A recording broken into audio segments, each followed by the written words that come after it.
Hello दोस्तों, शक्ति pharma YouTube channel पर आपका स्वागत है।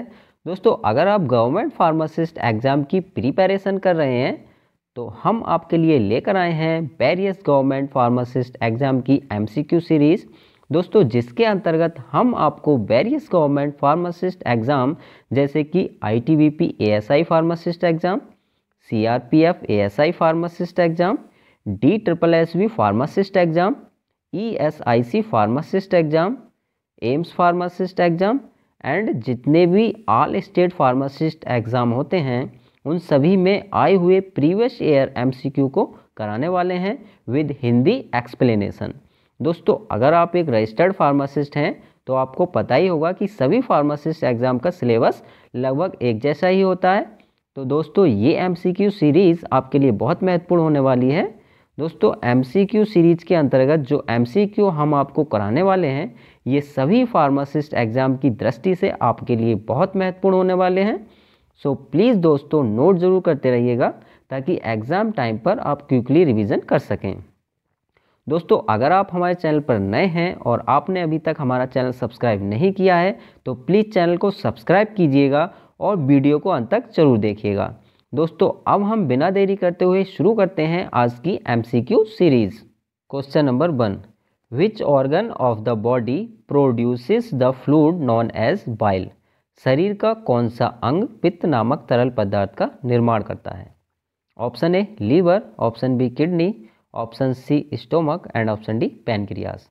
तो दोस्तों, हमारा जो करेक्ट आंसर हो जाएगा ऑप्शन ए यानी लीवर। तो दोस्तों याद रखिएगा, लीवर जो है हमारे पित्त नामक तरल पदार्थ का निर्माण करता है। ठीक है। अच्छा, चलिए दोस्तों, ये बताइए किडनी का कोई फंक्शन बताइएगा।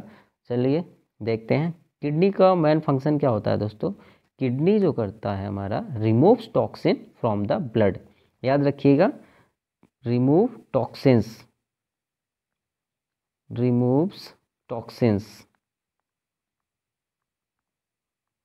ठीक है, तो याद रखिएगा remove toxins from the blood. और दोस्तों, स्टोमक क्या करता है? स्टोमक क्या करता है दोस्तों? Creates digestive juices and break down the food. याद रखिएगा, स्टोमक का कार्य क्या होता है? ये डाइजेस्टिव जूस को क्रिएट्स करता है और फूड को ब्रेक डाउन करता है। और पैनक्रियास के बारे में दोस्तों आपको पता ही है, pancreas insulin secreted by pancreas. तो जो इंसुलिन जो हार्मोन होता है दोस्तों हमारा, याद रखिएगा, इंसुलिन जो हार्मोन है वो पैनक्रियास के द्वारा सीक्रेटेड होता है। याद रखिएगा। और दोस्तों, लीवर के बारे में एक और पॉइंट याद कर लीजिएगा, largest gland of the body. अगर आपसे कई बार एग्जाम में पूछ लेता है कि largest gland of the body, तो आपको बताना है लीवर। ये भी नोट कर लीजिए। ठीक है, तो लीवर क्या है? Largest gland of the body. चलिए दोस्तों, अब नेक्स्ट क्वेश्चन की ओर चलते हैं हम।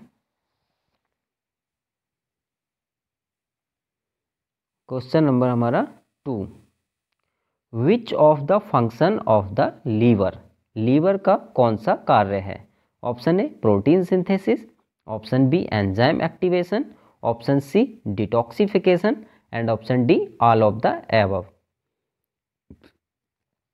तो दोस्तों, हमारा करेक्ट आंसर हो जाएगा ऑप्शन डी यानी ऑल ऑफ द एबव। तो दोस्तों याद रखिएगा, ये तीनों के तीनों लीवर के फंक्शन हैं। ठीक है, चलिए अब नेक्स्ट क्वेश्चन की ओर चलते हैं।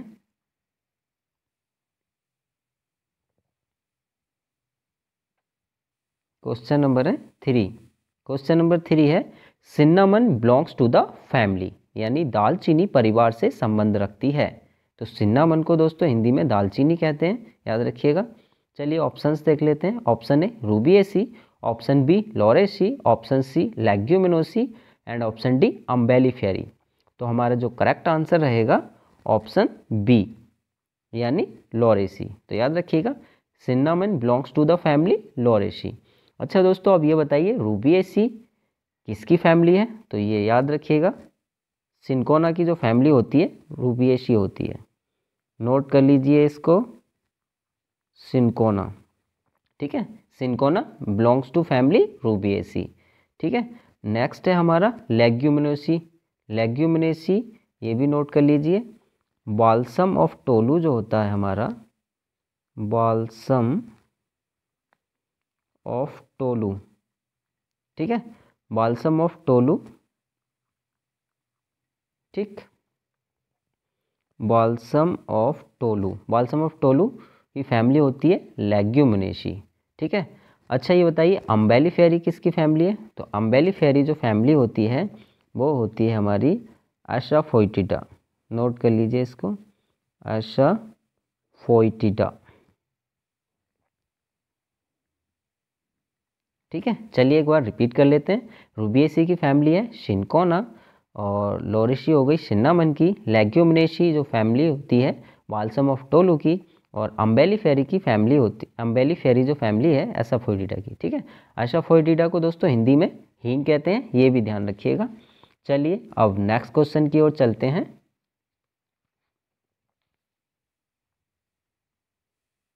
क्वेश्चन नंबर है हमारा 4, unequal distribution of colour on the tablet is called, यानी टैबलेट पर रंग का असमान वितरण कहलाता है। Option A capping, B sticking, C mottling and D all of the above. तो हमारा जो करेक्ट आंसर हो जाएगा ऑप्शन सी, यानी मॉडलिंग। दोस्तों याद रखिएगा मॉडलिंग में क्या होता है, unequal distribution of colour on the tablet, ठीक है। अब दोस्तों कैपिंग, कैपिंग क्या होता है? ये दोस्तों ये सभी के सभी टैबलेट्स के प्रॉब्लम हैं, यानी टैबलेट्स के डिफेक्ट हैं। अच्छा कैपिंग, कैपिंग क्या होता है? तो दोस्तों याद रखिएगा कैपिंग में क्या होता है, पार्शियल और कंप्लीट रिमूवल ऑफ टॉप और बॉटम। याद रखिएगा इसमें क्या होता है, पार्शियल और कंप्लीट, याद रखिएगा पार्शियल और कंप्लीट, पार्शियल और कंप्लीट रिमूवल ऑफ टॉप और बॉटम, ठीक है। जो टैबलेट होती है हमारी वो या तो आंशिक रूप से या पूर्ण रूप से टॉप और बॉटम से टूट जाती है, याद रखिएगा। और स्टिकिंग, स्टिकिंग में क्या होता है दोस्तों, स्टिकिंग में क्या होता है, मटेरियल, स्टिकिंग में होता है दोस्तों material adhere to die wall. इसमें जो मटेरियल होता है वो एडहेयर यानी चिपक जाता है, एडहेयर टू डाई वॉल, याद रखिएगा adhere to die wall,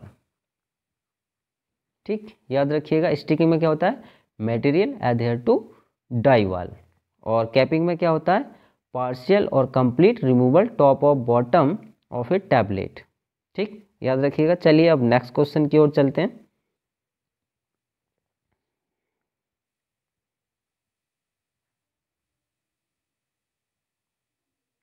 question number 5, the plasma membrane is mainly composed of, plasma झिल्ली मुख्य रूप से बनी होती है। तो दोस्तों इसमें हमारे जो ऑप्शंस हैं इसको सही कर लेते हैं, बाय मिस्टेक ऑप्शन गलत हो गए हैं। इसको आप फॉस्फोलिपिड को काट करके खाली लिपिड रहने दीजिएगा, ठीक है। और लिपोप्रोटीन को काट के इसकी जगह कर देते हैं हम बोथ ए एंड बी, ठीक है दोस्तों। तो अब देखते हैं, ऑप्शन ए हमारा lipid, option B protein, option C हो गया both A and B, and option D हो गया क्रोमोप्रोटीन। तो हमारा जो करेक्ट आंसर हो जाएगा ऑप्शन सी, ऑप्शन सी यानी बोथ ए एंड बी। तो याद रखिएगा दोस्तों the plasma membrane is mainly composed of, तो जो प्लाज्मा मेम्ब्रेन है वो लिपिड और प्रोटीन दोनों से मिलकर बनता है। याद रखिएगा जो प्लाज्मा मेम्ब्रेन होता है उसमें हमारा 50% जो है लिपिड होता है, ठीक है, और 50% प्रोटीन, ठीक है। दोनों से मिलकर क्या बनता है, हमारा प्लाज्मा झिल्ली बनती है, ठीक है, याद रखिएगा। चलिए अब नेक्स्ट क्वेश्चन की ओर चलते हैं।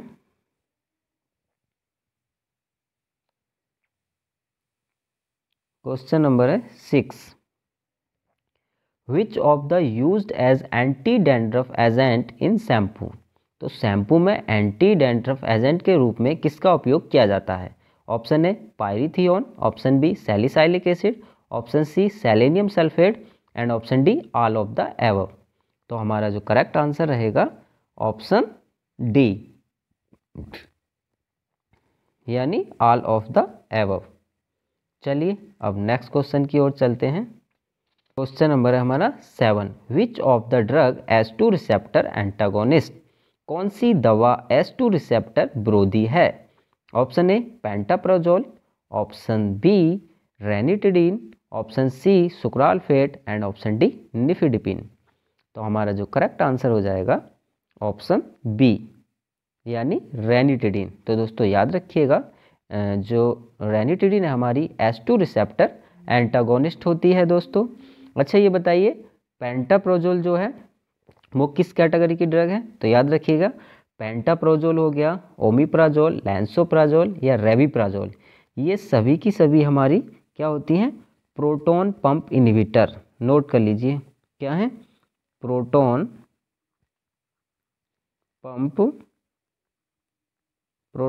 Pump inhibitor. ठीक, नोट कर लीजिए पेंटाप्रोजोल, ओमिप्राजोल, लैंसोप्राजोल, जितनी भी जॉल वाली ड्रग्स होती हैं ये प्रोटॉन पंप इनहिबिटर होती हैं। ठीक है दोस्तों। और जो सुक्रालफेट है हमारा, इसका ये क्या करता है? To treat and prevent duodenal ulcer. जो ड्यूडेनल के जो अल्सर होते हैं उनको प्रिवेंट या ट्रीट करने के काम में सुक्रालफेट लिया जाता है। अच्छा दोस्तों ये बताइए जो निफिडिपिन है हमारी वो किस कैटेगरी की ड्रग है? तो निफिडिपिन हुआ, एम्लोडिपिन हुई, डिल्टीएज़म हुई, ये हमारी जो होती हैं दोस्तों कैल्शियम चैनल ब्लॉकर्स होते हैं। ये भी याद रखिएगा, नोट कर लीजिएगा, calcium channel blocker.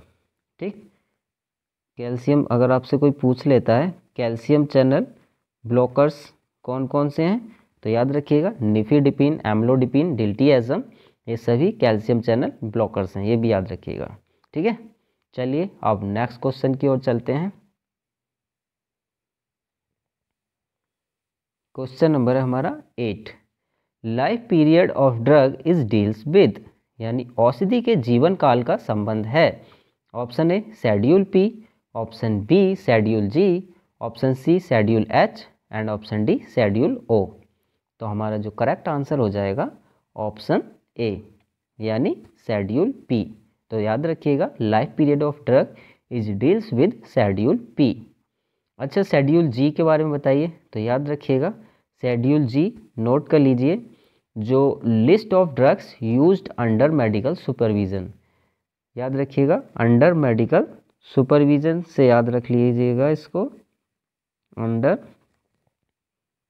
Medical supervision. ठीक है, तो याद रखिएगा जो शेड्यूल जी की ड्रग हैं list of drugs used under medical supervision. और शेड्यूल एच के अंतर्गत लिस्ट ऑफ प्रेस्क्रिप्शन ड्रग्स आती हैं, ये भी नोट कर लीजिए, इसके अंदर हमारी प्रेस्क्रिप्शन ड्रग्स आती हैं। ठीक, प्रेस्क्रिप्शन ड्रग्स। ठीक, और शेड्यूल ओ के अंतर्गत क्या आता है? Standard for disinfectant fluid. तो इसके अंतर्गत हमारे डिसइंफेक्टेंट फ्लूइड्स का स्टैंडर्ड आता है। ठीक है, स्टैंडर्ड फॉर डिसइंफेक्टेंट फ्लूइड। ठीक, ये भी याद रखिएगा डिसइंफेक्टेंट कौन कौन से होते हैं बताइएगा दोस्तों। डिसइंफेक्टेंट जैसे कि डिटॉल, फिनॉल, ये सभी डिसइंफेक्टेंट होते हैं। तो याद रखिएगा schedule P life period of drugs, और schedule G list of drugs used under medical supervision, और schedule H list of prescription drugs, और schedule O standard for disinfectant fluids जैसे कि डिटॉल, फिनॉल। दोस्तों अगर आपको सभी शेड्यूल्स को ट्रिक के माध्यम से याद करना है तो दोस्तों आई बटन पर क्लिक करके आप शेड्यूल्स को ट्रिक के माध्यम से याद कर सकते हैं। चलिए दोस्तों आप नेक्स्ट क्वेश्चन की ओर चलते हैं।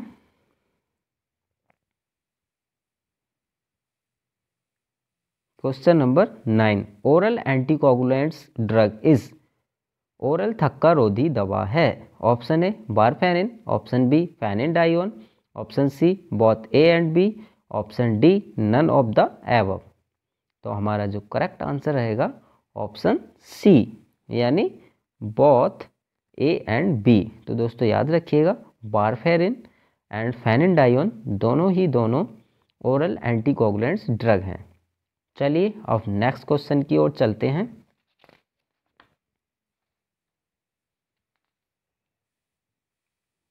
Question number 10। Syphilis is caused by, syphilis किसके कारण होता है?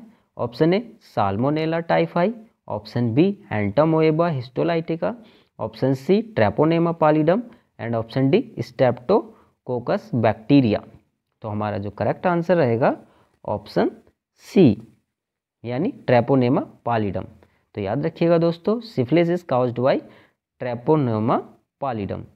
अब दोस्तों ये बताइए, जो साल्मोनेला टाइफाई है ये किसका पॉजिटिव एजेंट है? तो याद रखिएगा टाइफाइड फीवर का पॉजिटिव एजेंट है। किसका है? टाइफाइड फीवर का। नोट कर लीजिए इसको, टाइफाइड।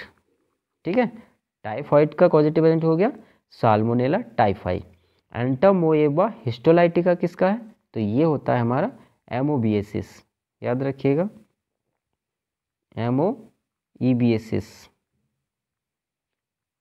ठीक, एमोईबिएसिस। ठीक, एंटामोएबा हिस्टोलाइटिका एमोबिएसिस का पॉजिटिव एजेंट है। और ट्रेपोनेमा पालिडम सिफिलिस का हो गया। और स्ट्रेप्टोकोकस बैक्टीरिया किसका है? तो याद रखिएगा, इसको भी नोट कर लीजिएगा, स्कारलेट फीवर। Scarlet fever. ठीक, स्कारलेट फीवर का पॉजिटिव एजेंट क्या है? Streptococcus bacteria. दोस्तों ये सभी के सभी बहुत इंपॉर्टेंट हैं, ये याद कर लीजिए, नोट कर लीजिए आप, ये सभी के सभी पॉजिटिव एजेंट बहुत इंपॉर्टेंट हैं, कई बार एग्जाम में पूछे गए हैं। दोस्तों अगर आप हमारे चैनल पर नए हैं और आपने अभी तक हमारा चैनल सब्सक्राइब नहीं किया है तो प्लीज़ चैनल को सब्सक्राइब कीजिए और वीडियो को लाइक एंड शेयर जरूर कीजिएगा।